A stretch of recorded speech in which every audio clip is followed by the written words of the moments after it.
Halo teman-teman Pintu, berjumpa lagi di podcast Pintu hari ini. Perkenalkan, nama saya Fatih yang akan memandu podcast kita hari ini. Nah, pastinya teman-teman juga udah tidak sabar untuk diskusi nih dan juga berbincang-bincang dengan narasumber yang kita yang luar biasa hari ini.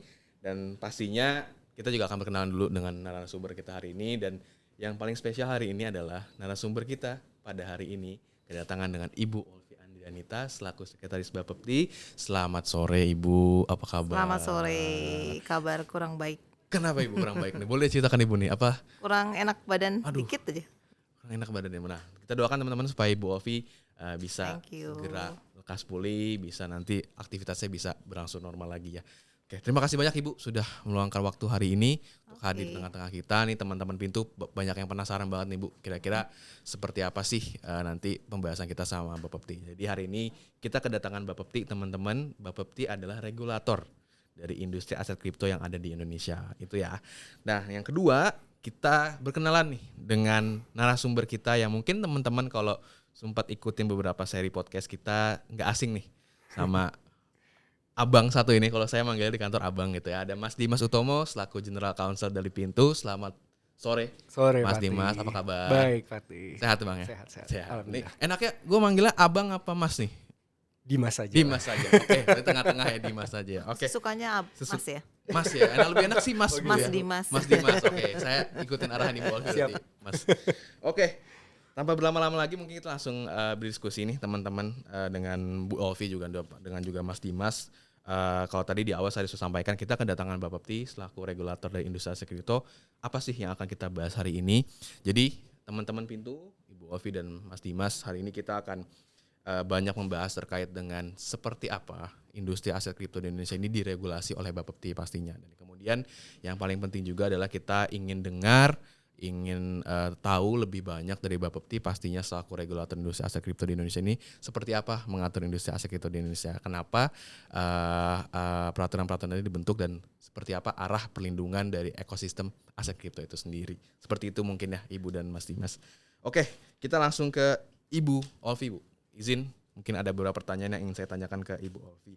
Jangan susah-susah. Siap Ibu, kita sudah siapkan pertanyaan yang gampang nih supaya teman-teman gak pusing dan bingung juga nih. Mungkin, saya mau minta maaf juga nih ke teman-teman Pintu. Mungkin materi hari ini serius, cuman kita jamin teman-teman hari ini pembahasannya walaupun serius, kita masih santai, kita masih bisa catchy yet fun nih ya. Karena apa? Karena kita pengen industri aset kripto itu diciptakan untuk semua orang gitu ya pastinya. Mau siapapun Anda bisa berpartisipasi dalam industri aset kripto. Kira-kira seperti itu Bu Olvi dan Mas Dimas. Oke, yang pertama Ibu izin, kalau tadi kita berbicara terkait dengan industri aset kripto, regulasinya yang dicetakkan oleh Bapepti dan diawasi oleh Bapepti, boleh Ibu mungkin sharing nih ke teman-teman Pintu yang ada di sini juga, kira-kira seperti apa sejarah awal mula aset kripto di Indonesia ini diregulasi oleh Bapepti dan kira-kira ada cerita flashback apa nih Bu yang bisa share ke kita nih? Mungkin silakan Ibu. Seingat saya dulu tuh ya tahun-tahun berapa ya? 2014-an kali ya. Itu kan era-era digital tuh udah mulai growing, tumbuh ya. Kemudian di mana-mana termasuk di Indonesia juga blockchain sudah mulai banyak dikenal. Nah, di situ mulai ada suatu industri yang agak unik yang katanya namanya kripto waktu itu katanya ya. Terus karena dulu juga itu bagi saya dunia yang sesuatu gitu ya, apa sih gitu kan. Terus tapi belum ada aturannya. Sementara penawaran-penawaran untuk kripto ini banyak di Indonesia atau yang berbasis seperti kripto atau berkedok kripto gitu ya. Sehingga masyarakat bingung. Dan ini kan belum ada aturan, jadi jelas ilegal menurut pemerintah. Dan itu berbahaya buat masyarakat. Itu yang menyebabkan kemudian ada rapat-rapat di pemerintah yang menaungi ekonomi tentunya di Menko Perekonomian ingat saya.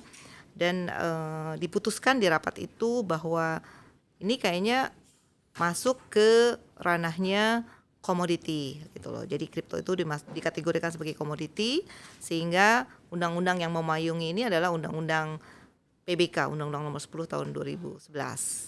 Nah, gitu asal muasalnya. Kemudian di luar itu fenomena lagi adalah kripto ini bukan sebagai mata uang di Indonesia kan. Memang dinamikanya di luar itu ada yang menjadikan dia sebagai mata uang, ada yang komoditi, bahkan ada yang nggak ngakuin kan. Seperti di Austria itu kan nggak ngakuin sama sekali. Nah, disitulah pemerintah hadir. Akhirnya karena PBK di bawah Kementerian Perdagangan, diminta Pak Menteri Perdagangan untuk membuat aturannya. Jadi mengatur melalui peraturan menteri, kemudian turunannya ada perba peraturan Bapepti. Itu asal muasalnya seingat saya. Jadi tahun 2018 apa 2017? 2018. Hadirnya adanya peraturan Bapepti itu. Peraturan Permendak, peraturan Menteri Perdagangan dulu deh.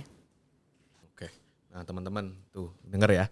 Artinya panjang nih berarti ya Mas Dimas 2014 ya, 2014, cukup lama ya. Dengan tahun ini berarti sudah 1 dekade, teman-teman. Nah, 2018 lahir peraturannya. Ya, betul. Jadi tadi sempat di-mention sama Ibu Ovi juga ada beberapa pembahasan terkait dengan produk-produk regulasi. Tadi sempat di-mention Undang-Undang Nomor 10 Tahun 2011 terkait dengan komoditi berjangka, teman-teman, dan juga tadi ada Permendak juga Ibu. Jadi payung ada Permendak memayungi. Nah, lanjut Ibu terkait dengan produk hukum ini nyambung dengan pertanyaan saya yang kedua nih Bu.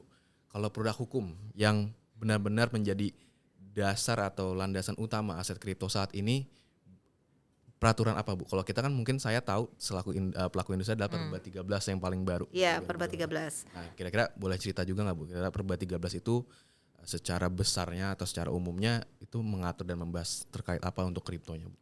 Nah, tadi ya nggak berhenti sampai di situ di peraturan menteri itu. Tentu peraturan menteri itu kemudian diturunkan lagi mengenai apa aja sih yang harus diatur di aset kripto ini kan. Jadi termasuk bagaimana perdagangannya, bagaimana syarat-syaratnya menjadi pedagang, kemudian produk-produknya apa, yang cakupan produknya apa, lalu lingkup, termasuk kemudian lingkup ekosistemnya juga harus harus diayomi gitu loh.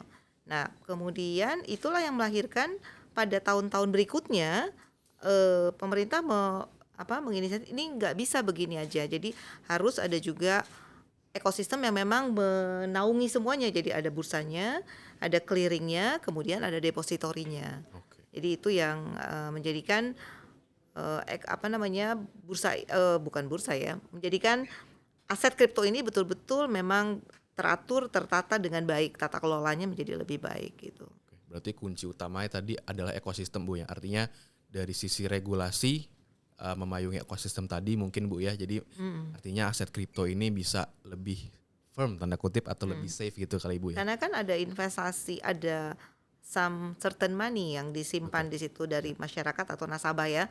Istilah kalau dari aset kripto kan nasabah ya, benar ya? Betul, nasabah. Kan? Nasabah yang taruh di situ kan. Nah, itu kan harus terjaga. Bagaimana dia percaya. Jadi membangun trust itu nggak gampang. Kemudian bagaimana menjaganya dan bagaimana menumbuhkan itu sehingga kalau trust itu ada, tentu orang akan invest lagi gitu kan. Jadi itu yang harus dijaga oleh pemerintah saya kira.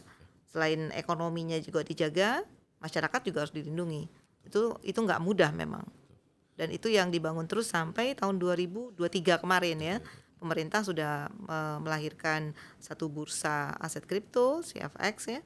Kemudian ada satu clearing, kemudian berkembang lagi, ditambah lagi menjadi satu clearing yang lain, dan kemudian ada 2 depositori. Saya kira pengembangan kelembagaan ini menjadi firm bahwa memang ini harus harus saling terkait. Jadi bahkan sistemnya pun terintegrasi kan. Dan sekarang semua pedagangnya termasuk Pintu harus juga terdaftar kan? Harus terdaftar dan harus juga memenuhi syarat-syarat yang ditetapkan dari calon pedagang menjadi pedagang. Sehingga menjadi lebih meyakinkan lagi, lebih yakin lah masyarakat. Legitimate Bu, kalau istilah anak legitimate, zaman sekarang. Iya, lebih legitimate. Tadi juga saya sempat jadi headline di kepala saya adalah perlindungan nasabah sih Bu. Nah, artinya teman-teman mungkin ini juga bisa jadi info juga buat teman-teman Pintu juga dengan diregulasinya aset kripto di Indonesia oleh Bapepti. Artinya perlindungan terkait dengan aset kriptonya sendiri, perlindungan terkait dengan ekosistemnya atau bahkan perlindungan untuk nasabah itu dijamin ya Bu ya. Berarti dengan regulasi yang ada, dengan pengawasan yang ada. Artinya apa? Tidak usah takut teman-teman untuk investasi di aset kripto karena semua sudah dijamin oleh pemerintah dan industri juga harus tunduk pada peraturan yang berlaku. Artinya ya pengawasannya sudah berlaku, sudah cukup kuat gitu ya. Artinya mudah-mudahan ke arah kripto kita udah ke arah yang benar nih Bu gitu ya. Saat ini sih beda sih kalau menurut saya ya. Jadi harusnya tingkat kepercayaan masyarakat harus lebih tinggi lah. Walaupun mungkin belum 100%, tapi minimal sudah harus tumbuh. Karena pemerintah sudah ada sistemnya, sudah ada ekosistemnya, sudah. Satu lagi saya lupa. Kita punya komite aset kripto juga. Yang juga mempunyai tugas membantu pemerintah, dunia usaha juga, ekosistem aset kripto untuk memberikan feeding. Apa sih yang kurang? Bagaimana pengembangan produk, bagaimana pengembangan regulasi dan sebagainya. Saya kira itu menjadi sangat penting juga gitu. Ya, tingkat kepercayaan penting sih, artinya tadi saya setuju dengan Ibu Olvi juga, artinya ya kita sama-sama baik regulator, pelaku industri dan juga teman-teman Pintu nih selaku user, nasabah atau apapun panggilannya, kita menjaga agar industri kripto ini tetap heboh lah Bu, tetap ya jadi top of mind orang-orang lah buat jadi investasi. Bentar lagi halving katanya. Iya Ibu. Katanya. Sisi begitu. Harus jawab Ibu Bapak ini ya. Oke. Nah Ibu mungkin kalau ada satu pertanyaan lagi nih buat Ibu Olvi yang nanti mungkin juga kita akan ke Bang Dimas atau Mas Dimas gitu ya. Kalau dari perspektif Bapak sebagai regulator Ibu, kira-kira kalau tadi disampaikan pengaturan itu mulai dilihat sejak 2014 misalnya dengan beberapa produk 2018. hukum. 18 gitu ya. Dan juga beberapa produk hukum yang hadir gitu ya. Kira-kira kalau boleh sharing Ibu Olvi ke teman-teman Pintu juga, kira-kira tantangan terbesar dalam mengatur pasar kripto ini itu apa ya Bu kira-kira yang tantangan terbesarnya, dan mungkin satu lagi tambahannya adalah rencana Ibu atau harapan dari Bapak dan Ibu terkait dengan aset kripto ini Bu. Mengatur sesuatu yang kasat mata itu nggak mudah. Ini kan komoditi yang tidak terlihat, komoditi tapi tidak terlihat. Kemudian basisnya digital. Nah ini adalah hal-hal yang perlu kepiawaian dan kolaboratif dari semua pihak. Saya kira yang paling penting, tantangan terbesar itu adalah bagaimana kita menciptakan trust dari masyarakat. Itu kan nggak gampang. Jadi yang harus ada itu adalah penguatan regulasi. Sudah ada, apa udah kuat? Nah, tentu kita harus cek lagi, check and recheck lah ya. Kalau memang belum pas-pas banget, ya kita bisa perkuat. Kita bisa tentu masukan dari pelaku usaha, dari masyarakat, dari akademisi, more than welcome buat Bapepti. Nah, yang kedua adalah bagaimana ekosistem yang sudah ini bisa terintegrasi satu dengan yang lainnya. Dan proses pendaftaran atau calon pedagang menjadi pedagang ini lebih terintegrasi, lebih cepat, lebih baik gitu loh. Terintegrasi dengan sesuai ketentuan yang berlaku ya, bukan dicepet-cepetin, bukan. Sesuai ketentuan yang berlaku ini menjadi lebih pas. Fit and propernya juga nanti bisa dilakukan dengan maksimal gitu loh. Yang terakhir yang tidak boleh lupa, ini adalah tahun krusial buat aset kripto. Kenapa krusial? Karena tahun depan sudah ada pengalihan dari Bapepti ke OJK, sehingga tahun ini perlu mau nggak mau ini industri harus jalan sesuai ketentuan yang berlaku gitu loh. Jadi ekosistem yang ada harus kuat, harus mumpuni, harus jalan. Kemudian regulasinya juga demikian. Pedagangnya juga bukan calon lagi, sudah menjadi pedagang, sudah firm, sudah 100% aturan mainnya semua terlegitimate. Sehingga kepercayaan masyarakat yang sekarang mungkin 60% itu sudah mendekati 100 atau bahkan sudah 100. Nah, saya kira itu harus karena ini masa transisi kan. Transisi itu masa-masa yang gampang-gampang susah sih. Kalau kita sih tinggal ngelempar aja gitu kan. Tapi yang mau dilempar kan harus sesuatu yang bagus, yang baik ya kan, yang harus yang bisa diterima dengan baik, dan jangan sampai begitu kita sudah sampaikan ke OJK nanti dibongkar lagi karena tidak fit, tidak pas dengan kondisi masyarakat. Itu kan bahaya buat industri. Menurut saya tugas Bapepti tentu membangun bersama stakeholders ya, bersama pedagang, ekosistem yang ada, bagaimana kepercayaan masyarakat ini bisa terjaga, bagaimana perlindungan bisa terpenuhi, bagaimana investasi orang bisa jalan dengan baik gitu loh, sehingga kan industri juga bisa tumbuh ya. Dan yang penting juga menurut saya kewenangan ini juga bisa transisinya tuh bisa berjalan dengan smooth gitu, bisa berjalan dengan baik ke ke OJK. Baik. Sih. Nah, teman-teman, itu luar biasa tadi informasi dari Bu Olvi loh. Kalau kalian sampai nggak nyatet sih kebangetan ya, Bang.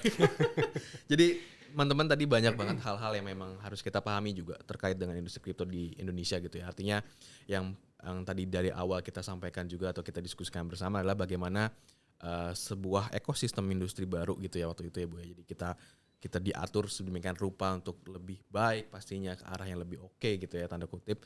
Itu menjadi tujuan utama dan pastinya tadi sempat di mention juga oleh Ibu Ovi berkali-kali trust, kepercayaan masyarakat, kepercayaan investor itu juga dijaga dengan adanya regulasi-regulasi yang telah diciptakan. Itu juga menjadi sinyal bahwa investasi di aset kripto itu merupakan investasi yang aman dan pastinya menjadi salah satu pilihan baru mungkin untuk berbagai pihak di luar sana yang mau mencoba instrumen investasi ini. Nah, itu tadi yang sudah kita dengarkan dari Ibu Olvi teman-teman terkait dengan kira-kira seperti apa sharing-sharing terkait dengan sejarah dari pengaturan aset kripto di Indonesia ini dari Bapepti. Dan sekarang tanpa berlama-lama lagi Mas Dimas sudah menunggu pastinya. Jadi harus lebih banyak ya. Langsung lebih banyak. Harus lebih banyak dia. Jadi kalau nggak curang. Berimbang regulator dengan pelaku industri harus berimbang nih. Berarti emang harus banyak nih Bang ya. Oke, kita langsung aja ke Mas Dimas. Dia tadi maaf nih jadi Bang Mas karena ke bawah di kantor, mungkin Mas Dimas deh. Siap. Biar lebih aman. Oke, Mas Dimas kita langsung aja ya. Teman-teman Pintu pasti udah penasaran juga apa sih yang mau dibahas atau disampaikan Pintu. Nah, pertanyaan pertama untuk Mas Dimas. Tadi kan kita sudah dengar dari sisi regulator dari Bapepti. Nah, kalau dari sisi pelaku industri sendiri gitu ya. Pintu kan terkenal sebagai salah satu pemain atau pelaku pasar terbesar di Indonesia. Kita harus pede dong. Oke, Iya. pede dong. Dan mungkin Mas Dimas boleh di-share juga sama dengan konsep tadi Bu Ovi gitu ya. Kira-kira boleh di-share ke teman-teman Pintu juga. Seperti apa sih dan bagaimana Pintu melihat peran Bapepti sebagai regulator di dalam industri aset kripto? Ya.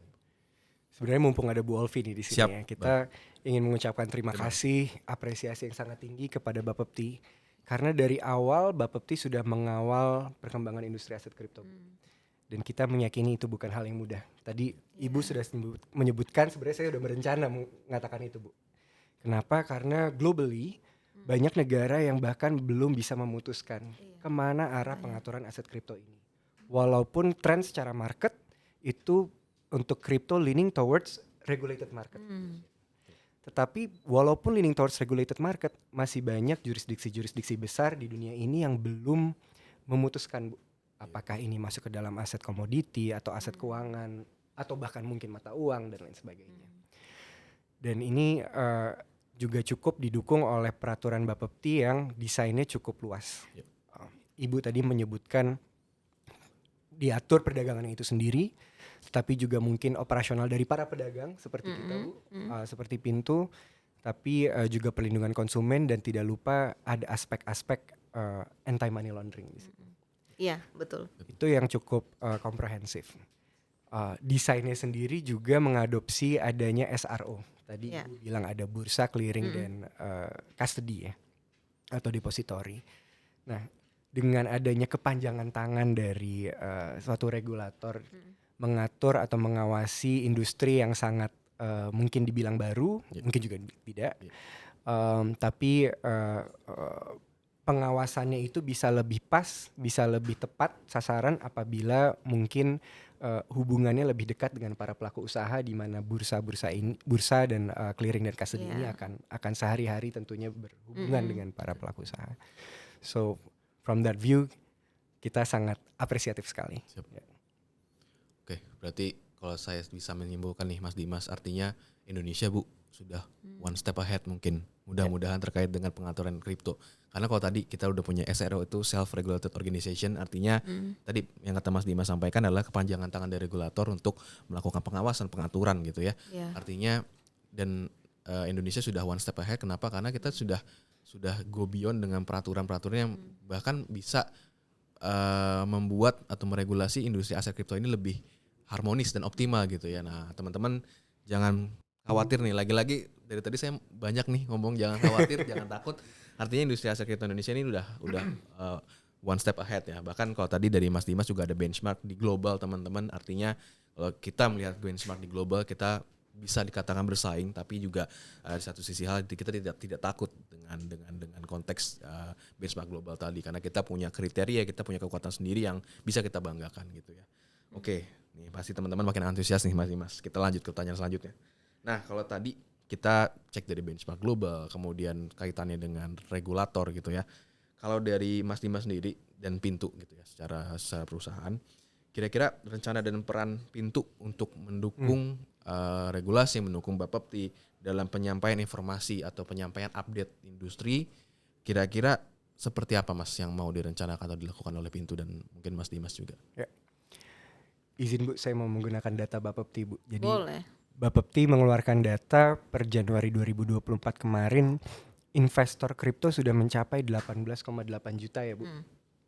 Jumlah itu mungkin kalau dibandingkan dengan populasi Indonesia cukup kecil, tidak mencapai 10% ya Bu. Masih ada potensi. Betul. Tetapi kalau dibandingkan dengan investor pasar saham per Desember 2023 kemarin itu mencapai 12 jutaan. Jadi sebenarnya investor aset kripto itu sudah jauh lebih besar. Traction-nya pun tinggi. Nah, ini menandakan ya, traction. Saya dengar kemarin juga gitu. Masih bagusan kita daripada traction. Oke. Kata tetangga sebelah. Oke. Traction yang tinggi ini butuh di support. Kenapa? Karena inovasi di industri aset kripto itu bergerak sangat cepat. Nah, apakah peraturan yang sekarang ini sudah cukup mumpuni ataupun dibutuhkan peraturan baru ataupun tidak gitu ya Bu. Pintu siap jadi mitra pemerintah dalam hal ini Bapepti untuk terus memberikan masukan terkait inovasi-inovasi. Kenapa inovasi ini penting? Supaya traction tadi tidak hanya sebagai bubble Bu. Ya, betul. Itu yang kita tidak harapkan ya. Banyak yang mengatakan wah kripto mungkin akan hilang dalam waktu dekat, mungkin ketertarikannya akan berkurang dalam waktu dekat. Tapi kita tahu tahun 2024 ini dimulai dengan tren hijau Bu. Tadi Ibu mengatakan Bitcoin halving, pasar merespon dengan sangat baik. Belum STC mengakui beberapa ETF juga. Jadi jumlah investor secara global pun tidak hanya retail, tapi institutional investor sudah mulai masuk industri aset kripto, sehingga semoga kedepannya itu jauh ada inovasi-inovasi baru sehingga di Indonesia sendiri tidak tertinggal Bu. Itu yang penting. Betul. Luar biasa sih Bang, kalau tadi kita dengar ya, artinya balik lagi kondisi perkembangan kripto di Indonesia sudah sangat pesat.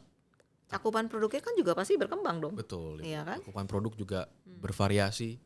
Adopsi terkait dengan koin-koin yang ada atau kripto-kripto yang ada itu semakin berkembang. Artinya ini mungkin untuk kita sebagai investor, karena kan saya juga pemain kripto nih Bu.